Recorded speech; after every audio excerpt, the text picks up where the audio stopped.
संसदीय सीट से कांग्रेस प्रत्याशी के नाम का ऐलान होते ही नेता प्रतिपक्ष जयराम ठाकुर ने तंज कसते हुए कहा है कि जिसने अपने मंत्री पद से ही इस्तीफा दिया था, आज कांग्रेस ने उसे ही प्रत्याशी बनाया है और प्रदेश की कांग्रेस सरकार के खिलाफ जो माहौल बना है उसमें प्रत्याशी चाहे कोई भी हो उससे कोई फर्क नहीं पड़ता है और जीत तो बीजेपी की ही होगी, क्योंकि देश भर की जनता यह तय कर चुकी है कि लगातार तीसरी बार नरेंद्र मोदी को देश का प्रधानमंत्री बनाना है। और कांग्रेस अभी तक 4 में सिर्फ 2 ही सीटों पर प्रत्याशी घोषित कर पाई है, जबकि बीजेपी ने अपने चारों प्रत्याशी मैदान में उतार दिए हैं। कांग्रेस पार्टी ने जो प्रत्याशी घोषित किए हैं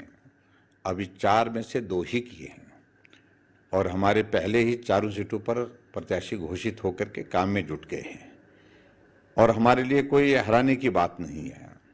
लेकिन विचित्र परिस्थिति है कि जगहंसाई कांग्रेस पार्टी ने खासतौर से मंडी के सीट के टिकट के विषय को लेकर के की है।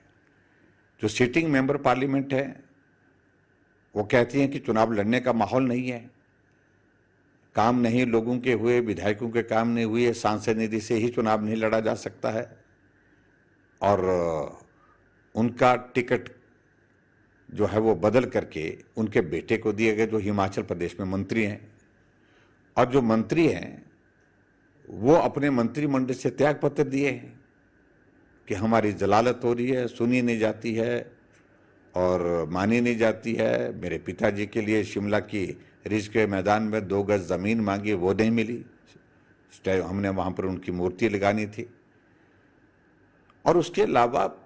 पूरे 15 महीने के सरकार के खिलाफ जो माहौल है, उन सारे मुद्दों को जब हम उठाएंगे तो प्रत्याशी कोई भी आए कोई फर्क नहीं पड़ता है, जीत अंततः भाजपा की होगी। देश के सामने बड़ा सीधा सा एक विषय है कि देश निर्णय कर चुका है एक तरह का कि प्रधानमंत्री नरेंद्र मोदी जी होंगे, तीसरी बार प्रधानमंत्री बनेंगे और स्वाभाविक रूप से इसमें अपना योगदान देने के लिए सभी लोग आतुर हैं और मुझे पूरा भरोसा है कि जीत भारतीय जनता पार्टी की होगी, चारों सीटों पर होगी और हिमाचल प्रदेश के उपचुनाव में भी भारतीय जनता पार्टी जीतेगी।